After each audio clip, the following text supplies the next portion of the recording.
NXT took place tonight in its home of Orlando, Florida at the WWE Performance Center, and this was the show that kind of served as a preview for next week's show, which is going to be in New York City at Madison Square Garden.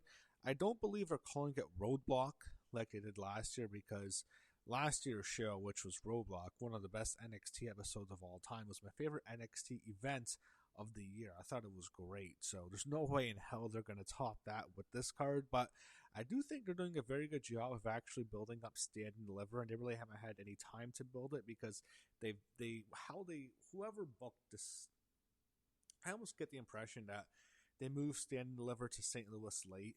I think it was probably originally going to be in Las Vegas, but because maybe they didn't have the highest ticket sales to WrestleMania, decided to move it out.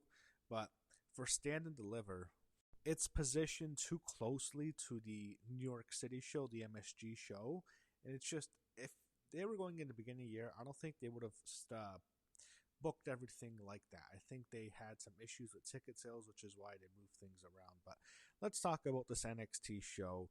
So you had a recap of last week's show. Then Robert Stone was talking to Shiloh Hill when Tatum Paxley walked in demanding to see Blake Monroe, who attacked her last week and still has her title. Then Josh Briggs walks up to him, tries to say something before Robert Stone gets dragged away by other people. And then after that, Kendall Gray and Ren Sinclair were out next, and Fatal Influence was out. We got Fatal Influence, Fallon Henley, and Laney Reed taking on Ren Sinclair and Kendall Gray. So we saw a split screen during this match in which Eli Knight and Elio LaFleur were taken out backstage. So Kendall Gray actually submitted Laney Reed with an armbar. After the match, Kendall challenged JC Jane at Stand and Deliver for the title, but Lola Vice came out and called her shot, and then Robert Stone comes out and makes the number one contenders match next week between Kendall Gray and Lola Vice at the theater at Madison Square Garden. So Ruka headed to the ring, and then after the break, Sol was in the ring. She called out Zarya. Sol, by the way, was crying, and I thought she was put in a bad position because all I can think of, wow, they're going to turn on Sol and cheer Zarya, and that's kind of what happened. So Zarya finally comes out. She yells at Sol, and I thought she was much better here. They're going to face each other at Stand and Deliver, and the crowd was booing Sol, cheering Zarya. They gave their explanation. Zarya felt like she was in Sol's shadow. And it's basically a classic jealousy storyline. But fans, the way they came off here, more people were into Zarya than Sol. And I think we're going to get a pro-Zarya crowd at Stand and Deliver. So Ricky Saints and Ethan Page talk backstage. It's unwatchable. Ricky Saints is horrendous in these segments. He's not awful. I mean, he's done well in other segments and promos when he was a babyface, but like when he's doing this as a heel, it's unwatchable. It's horrendous. He's horrible. Him and Ethan Page suck. They have zero chemistry. It's some of the worst stuff you'll ever see. Anyway, then Hendry was there. I skipped ahead during this. I was so bored. Kalani Jordan was out next, and she doesn't make me bored. I like Kalani a lot, and she took on Thea Hale. Kalani won very quickly. It was a decisive win. Then she started to beat up Thea after the match, but then as she has her locked in submission, Jada Parker comes out and makes the save. So they continued their feud. I guess they reignite their feud. They weren't feuding for a while. Now it's back on. We got an NXT spotlight on Jasper Trine while he protected Booker T from what Keanu Carver did last week. Backstage, Tatum Paxley was talking to Shiloh Hill. He tells her where Blake Monroe is. Then Shiloh Hill was out next. We get an NXT North American Championship number one contender gauntlet match. So Shiloh Hill starts off against Jackson Drake. Dion Lennox was out next, and Charlie Dempsey was out next. The final one out was Johnny Gargano, who was a surprise. He was introduced by his wife, Candice LeRae. Very cool moment. He had his current theme song, No Rebel Heart, which I miss. So OTM actually attacks Dion Lennox. Shia eliminates him. And then Johnny Gargano, by the way, was planking on the apron. And I hate when he fucking planks. I hate Johnny Plank. I hate that stupid gimmick. I hate it so much. It's like the worst gimmick of the year. If I'm doing my year-end awards, it's going to win worst gimmick of the year. I hate Johnny Plank. Anyway, Shiloh Hill eliminated Jackson Drake, then Shiloh Hill eliminates Charlie Dempsey, but then Birthright attack Shiloh. They throw him into the steps back into the ring, and then like Johnny finally has the courage to stand up, but then his wife Candice pushes him, and Johnny like lands on Shiloh Hill in like a plank position and pins him 1, 2, 3, so he wins the match, and he's now the number one contender. I thought this was a cool moment. Miles Bourne got in the ring, and he will now face Johnny Gargano at Stand and Deliver. They had a stare down, so I'm looking forward to that. I think that'll be a big match for Miles Bourne. I think Johnny's going to be tasked with trying to get him over with a great matchup. So there was a bunch of people trying to talk to Stone backstage. Then Jada Parker wanted a match with Kalani Jordan. She'll get it. She'll face her next week. The culling was out next. They promoted the Hall of Fame, by the way, and I have to rant about this. You know I needed to. So Psycho Sid / Sid Vicious, whatever you want to call him, who passed away a couple years ago now in 2024. He is in the Hall of Fame. He should have been a long time ago. He should have gone on when he was alive. But he only has a legacy induction, while Dennis Rodman gets a traditional real induction, which he actually goes to accept the speech. And yeah, I know Psycho Sid Sid Vicious isn't here with us anymore, but he deserves at least an induction in which, someone accepts on his behalf, like his family. They did it last year, I think, for Earthquake, John Tenta. I like Earthquake, but Sid Vicious, in WWF, he was a bigger deal. He main evented 2 WrestleManias, and it's upsetting that you have him. He's not getting his own Hall of Fame induction. He's getting a legacy induction, while fucking Dennis Rodman gets he gets a real induction. Why is Dennis Rodman in the Hall of Fame?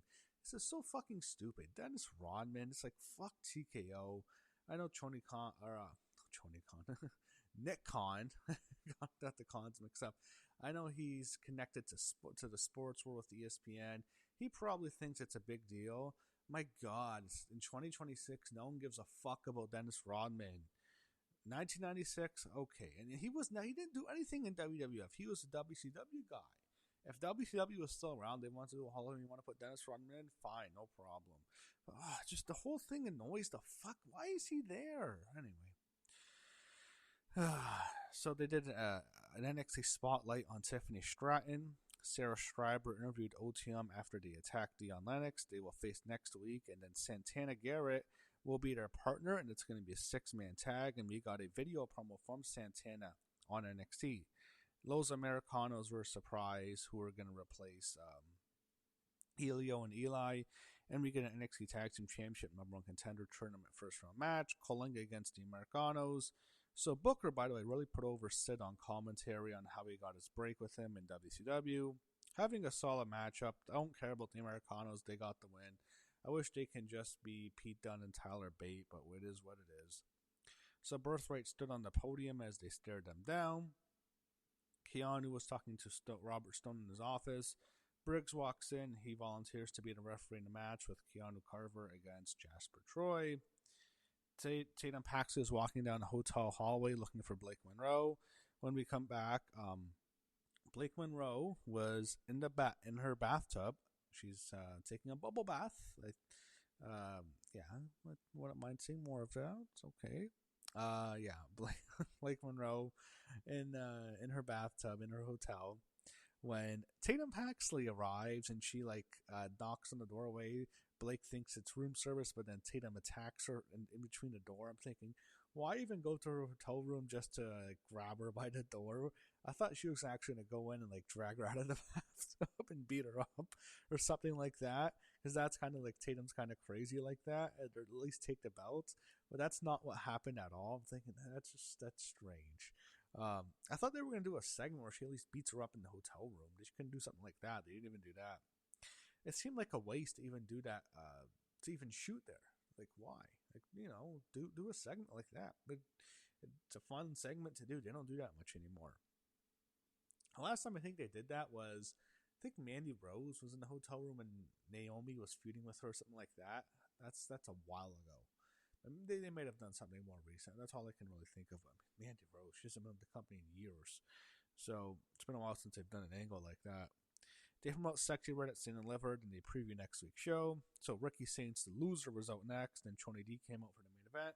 Tony D'Angelo against Ricky Saints. Ethan Page is at ringside in Ricky Saints' corner. So Ethan attacks Tony, causing disqualification.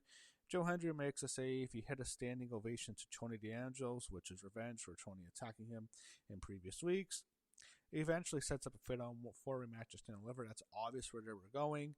Then the announcers preview next week's show again. Then we go backstage. Sheriff Schreiber did seemed like an impromptu interview with Robert Stone, who announces a Fatal 4-Way match at Stand and Lever, which will be the main event. NXT Championship on the line as Joe Hendry defends his title against Ricky Sainz, Ethan Page, and Tony D'Angelo. That's how NXT ended tonight. I thought it was a good show. I liked NXT tonight, mainly because they brought Gargano back, and I like what they're doing with the Americanos because now I know we're going to get some good matches at Stand and Lever. And I think that show is going to be really good. It almost kind of feels like they're going to make the St. Louis Stand and Deliver feel like almost like a black and gold type of takeover NXT show. So I'm looking forward to Stand and Deliver. And I thought NXT was good tonight, and I'm looking forward to seeing what they do next week in New York City at Madison Square Garden, the theater at Madison Square Garden. And then, and a few days later, it will be Stand and Deliver. So hopefully NXT continues to deliver.